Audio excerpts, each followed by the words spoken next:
arrangement, and we start this pilot in Kitale, in Trans Nzoia. We had an event to launch this on Tuesday, whereby we will vary the level of deposit and reduce interest rates up to 1.6% per month.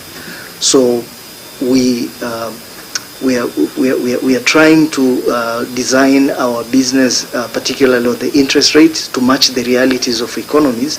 And this is why we're introducing this new approach, whereby if a customer is willing to give us more security through the deposit, we are willing to offset their interest rate by more than 70% reduction from 6%. You know, that is where we have a very big interest, because much of the exploitation is coming in there, and that is where the interest is. So I want to give the members to do a few questions where necessary, and then we can go ahead. Chair, sorry for coming late again, and I did not get the opportunity to follow on the presentation by the Watu visitors or directors. I don't know.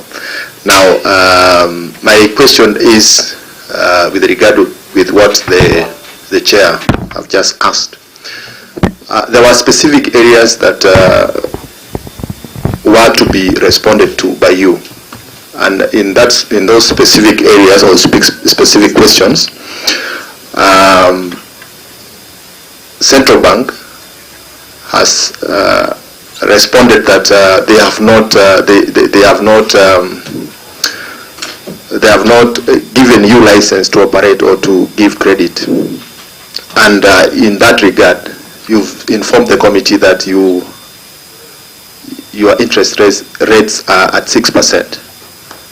So my question is, how do you determine, now that the Central Bank has not licensed you to do that, how do you determine that 6%?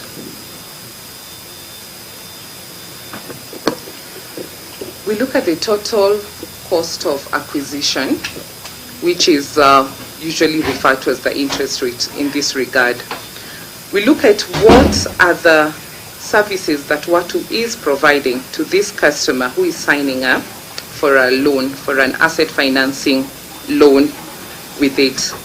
We look at the issue of asset tracking, emergency support, logbook number plate licensing.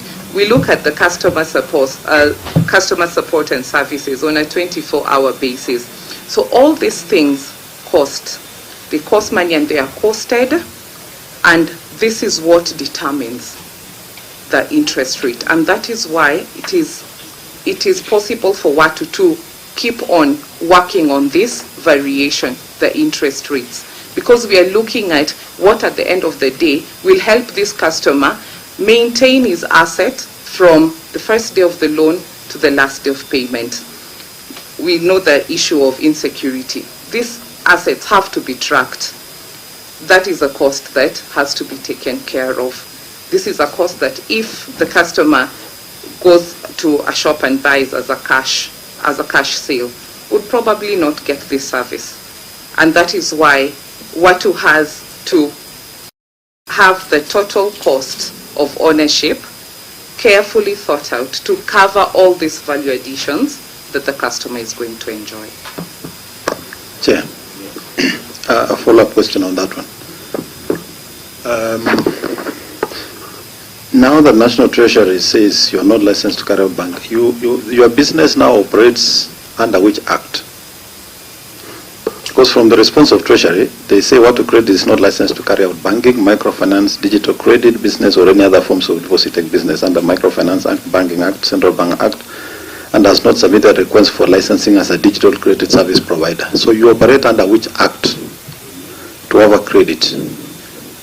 The reason being that we are not a deposit receiving entity makes us fall outside those parameters. And that is why we obtained a hire purchase license that would see us be the asset financer that defines what we are doing. So because we don't receive deposits, we also do not issue money in terms of loans, we don't fall under the Banking Act. Chair, just allow me to also do another follow-up question on the issue of tracking an interest rate. If I heard your colleague well, you said